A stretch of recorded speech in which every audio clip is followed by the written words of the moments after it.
Bonjour, je m'appelle Antoine, je suis soigneur animalier à Plaine Sauvage, je m'occupe des rhinocéros, des girafes et d'autres antilopes. On va aller voir Sana, la vieille rhinocéros, savoir si elle a passé une bonne nuit. Ici à Plaine Sauvage, les rhinocéros vont passer une bonne partie de leur journée dans les bâtiments quand il fait très froid. On va les garder au chaud à l'intérieur puisque notre bâtiment est chauffé, on le chauffe à peu près entre 14 et 15 degrés. Et pour Sana qui est déjà très vieille, on va la garder bien au chaud, on va faire très attention à elle. On va faire très attention à ce qu'elle mange bien, à ce qu'elle n'a pas froid, pardon. Voilà, qu'elle soit bien en forme et bien au chaud dans le bâtiment.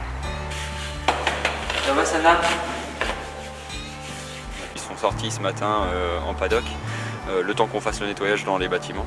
Ils vont rester à peu près une demi-heure, une heure à l'extérieur, le temps de se dégourdir aussi un peu les jambes, ça c'est important pour eux aussi. Qu'ils respirent aussi l'air frais, c'est aussi important, mais pas trop. C'est-à-dire qu'on va les rentrer au bout d'une heure pour qu'ils rentrent au chaud et généralement ils se font pas prier quoi. Ils attendent au ponton pour rentrer et ça c'est vraiment l'intérieur quand il fait chaud c'est le top pour eux. Alors ils peuvent souffrir du froid puisque déjà ils vont se refroidir très rapidement étant donné qu'ils ont passé quand même la nuit à presque 15 degrés donc ça serait vraiment pas sympa pour eux. En plus de ça s'il pleut ça va augmenter la sensation de froid pour eux, ça va vraiment pas être agréable. Alors pour les jeunes ils pourront le supporter un peu plus mais pour Sana ça pourrait vite engager des gros problèmes donc c'est pour ça qu'on va la garder bien au chaud.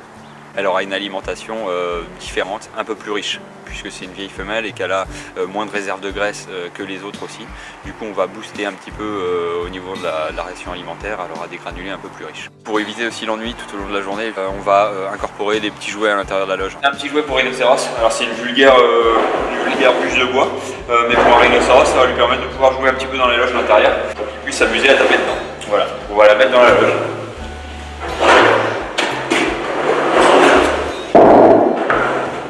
Ici on a donc la loge des impalas. Les impalas c'est une espèce d'antilope qui est assez sensible au changement climatique aussi, et surtout au froid, comme on a pu l'avoir ces derniers jours.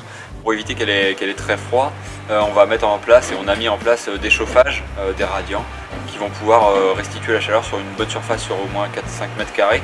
Donc ça permettra au groupe de pouvoir se coucher en dessous et d'avoir bien chaud. Ici on a constitué une litière accumulée, c'est-à-dire qu'on accumule plusieurs couches de fumier, d'excréments, toujours recouvert de paille propre, ce qui fait une épaisseur d'environ une trentaine de centimètres et ce qui permet aux animaux de se coucher sur quelque chose d'assez chaud et non pas sur un béton qui serait froid.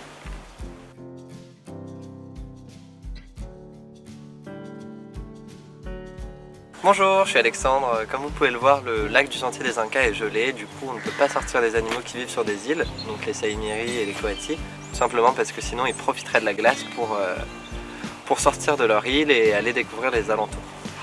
S'il fait très froid, ces animaux d'Amérique du Sud ont besoin d'un peu plus de chauffage, donc ils sont très bien à l'intérieur.